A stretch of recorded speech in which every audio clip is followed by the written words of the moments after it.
Hi guys, welcome to my Bajerski YouTube channel. Look outside. Do you want to have a look? Take a look guys, look out there. In fact, let me open the window for you.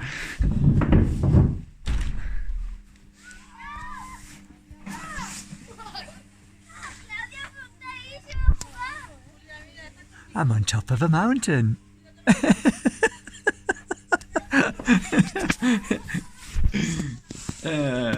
Isn't that beautiful? You like it, guys?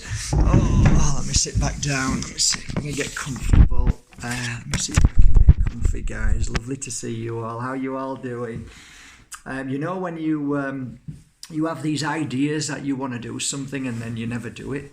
Well, it's been nearly, I think, 16, 17, maybe 18 years since I've been skiing, and I've been promising myself for all this time one day I'll go skiing for a day. And funnily enough, I only live 2 hours away from this place in Mijas, so the mountain I live on doesn't have any snow, but this one does. This is called Sierra Nevada in Spain, and it's a really, really quaint, beautiful little place. So I basically thought, you know what? I bought some of these 2 years ago. 2 years ago, because the plan was to go skiing with a family, which never happened. And because I've got a couple of days off, I thought, you know what? I'm gonna nip off up there and see if I can still ski like I used to be able to. I was a pretty good skier.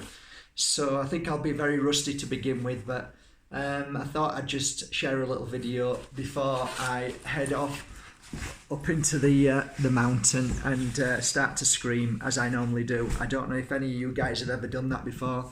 There's only two times I've ever screamed with so much excitement in my heart. One was on top of a mountain in Bulgaria, a place called Moldavite, with my two brothers when we got on so well. You know how things happen when you become when you enter into the world of spirituality, you sometimes lose the people that you love because of the change, you know, and that's damn hard, you know. It's hard for family and friends to, you know, see you change and actually believe that change really exists and it's true, you know. It's really shame. It's a shame that we have this automatic block that, well, I grew with you, so I know who you are, so you can't be anybody else than what I know. It's a form of selfishness in a huge, huge way, because what that means is that they only want you to be in their world, to fit into their world, and you know, as long as they can take from you, then that's okay. But the moment that you walk into your spiritual self and they believe that you're gonna leave their fictitious world, it's all an illusion. And then anger sets in, and then blame, and then all sorts of things happen. It's really sad to us, but this is one of the things that I say to people, you know, guys, walking a spiritual path is a really, really challenging one, because you're up against a lot of darkness that sets into people without them even realizing it. It's not their fault. It really isn't. I can understand totally how somebody can say, my friends can turn around and say, I'm now this, and I'd be saying, really? It's hard for us to understand and grasp that we can change, but that's our issue. You know, if we're like that with others, then we've got an issue. We should embrace everybody's change in life. We should absolutely embrace it. A lot of you have been asking me a question, which you've asked me now 3 or 4 times, and I thought I'd answer it before I go up on the slopes, because I care and love you. The question is, how do you really know when somebody is true and genuine, and when is the best time to work with somebody? When do you feel it's good to work with somebody? Because I mentioned it in another video that I was with 3 guys, and I could tell instantly that there was no way I'd be able to work with them. Do you want me to tell you one of my secrets? Let me get a bit closer. I'm going to tell you one of my secrets, okay? Okay, so there's been many a times that I've had meetings with certain people who wanted to do projects with me, whether that's radio, whether it's TV, whether it's working together in a show, or just doing something, you know. And One of the little tricks that I used, which really helped and worked with me, was after the meeting, I would deliberately say, I haven't got my car. And is there any way at all you're able to give me a lift? I'm in no rush whatsoever, but if you could take me into town or take me, as you're driving, so it's not in your way. And they'd go, sure, after the meeting. So we'd step into the car and I would very quickly go quiet and observe everything that this person would do, because it would tell me exactly what I needed to know. And you're thinking, what on earth are you talking about? Well, let me explain. So the person either puts the seatbelt on or doesn't. I don't put my seatbelt on to start with, just to see if they're aware of me putting my seatbelt on. So if the first thing they don't do is put their seatbelt on and they don't ask me to put my seatbelt on, it gives me an indication that they're not really in the energy of protection and wanting to help somebody and make sure they're safe. That was the first thing, and you're going to think that's a load of rubbish, but just bear with me. So they switched the engine on and then they set off. As they're driving along, they're probably talking to me at the same time, but I'm observing everything that they're doing.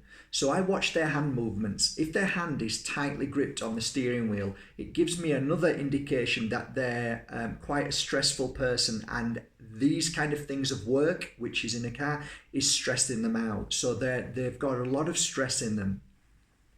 And then I watch them and observe the way they drive. So if they're driving fast, it means that one, they don't care about their own safety. Two, they don't care about the person next to them. So as they're driving, if they're driving away, and all of a sudden I'm observing other cars and watching how other cars are. So just take, for instance, we're driving up to, say, a roundabout, and there's a guy going round the roundabout really, really slow, something like that. And he then flies as fast as he can to get as fast as he can so that this car doesn't slow him down. That to me gives me an indication that this guy is more interested in getting there first, flying there first. He doesn't want to be stuck behind somebody, and so on. So I'm seeing now, it's making me understand that this person now is thinking more about himself. If he starts beeping the horn and starts to say, bloody hell, look what they're doing, it makes me then realise that if he's going to be stressed working with me, this is just a tip of the iceberg of his anger. So if he's shouting and saying these people can't drive, then I know that he's full of judgment and he's not really compassionate. He's just angry with other people. So by the time we get to where we've got to, I would have been able to judge that person. And that sounds awful because we talk about non-judgment, but it gives me a strong indication of how this person behaves in general life just by one simple, can you take me into town in your car? And that normally gives me everything. Now, let me tell you guys, there's a lot more to driving from here to there. I observe a lot more, but it just gives you an idea. So ask yourself this question. When you're driving in the car, do you get mad with other drivers? Or do you just simply let it be and just think, you know what, it's cool? Do you observe other drivers and think, you know what, let them have that right of way. Let them go. Don't worry. Let them go. Give them the right of way. Because that means you're loving and kind and caring. Do you beep your horn and get angry with people?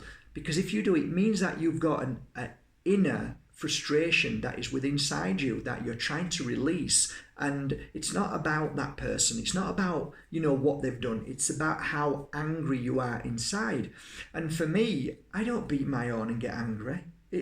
What's the point? Driving is like life. Do I grab the wheel of the car? No, I don't. I gently hold it and I make sure, and I'm aware of every action I take in my car. Be kind, be courteous. If somebody else is in a bad mood and they're beeping and all that, well, at least you know what they're like and what a bad day they must be having. So, just a simple car ride could tell me a lot about somebody. And you always say to me, Guy, Mark, you really observe a lot of things. You think too much. Yeah, I do, because I can see a lot within somebody by their actions and by how they speak and how they write and how they drive and everything, just like I do. But it's not a judgment to say you are this, you are that. It just gives me an indication to know what a person is like, that's all. And you know what? I'm the biggest critic of all about myself. And you don't think because I'm saying that I don't do these things. Of course I do. But they raise alarm bells in me to say, hey, stop it. Calm down. Just relax. Oh, yeah, you're right. And you can easily slip back into that frustration because of how life is. But if you're observant and you watch yourself and you realize your actions, whether it comes from your mouth or how you, like I was sat down next to these two Russian guys at a DZ Central yesterday, the food came, they slammed their food down and they shoved it in the mouth, threw it aside, went back on the food, threw it back, shoved it down, threw it again. And like I was like, I'm like, oh, I need to get out of here. God, just by somebody eating the food, you could see the frustration and anger. So, you know, I see a lot. And when you start to walk a path of spirituality, you start to awaken, you see this around you. But most importantly, you see that around you to see it within yourself. It's not about judging people and pointing the fingers. It's about, wow, look at how they behave, and then turn it back on yourself and say, wow, this is me. I do that too. And that's how you heal. One of the most beautiful things in life, guys, is to recognize how you behave, how you speak, how you act, okay? So that takes you to another level then, because the moment you recognize your faults is the moment you are then able to start to heal and fix and become stronger then. Okay, guys, I'm off to do some skiing. Don't say break a leg. Just say happy skiing. Okay, guys, love you all. Take care. Have a beautiful day, guys, from my heart to yours. From a beautiful, beautiful Sierra Nevada in Spain mountains. Have a great day, guys. I really mean that. Thank you. I hope this little video served you well. Thank you for subscribing to my Bajerski YouTube channel. And thank you for buying all your incense sticks last night. And yeah, sold a lot of sage last night. You like your sage, and thank you for the crystals that you bought. Some nice tactites and Moldavites went last night. So on Monday, I'll be sending them all off when I get back. Okay. Have a great day, guys, wherever you're doing.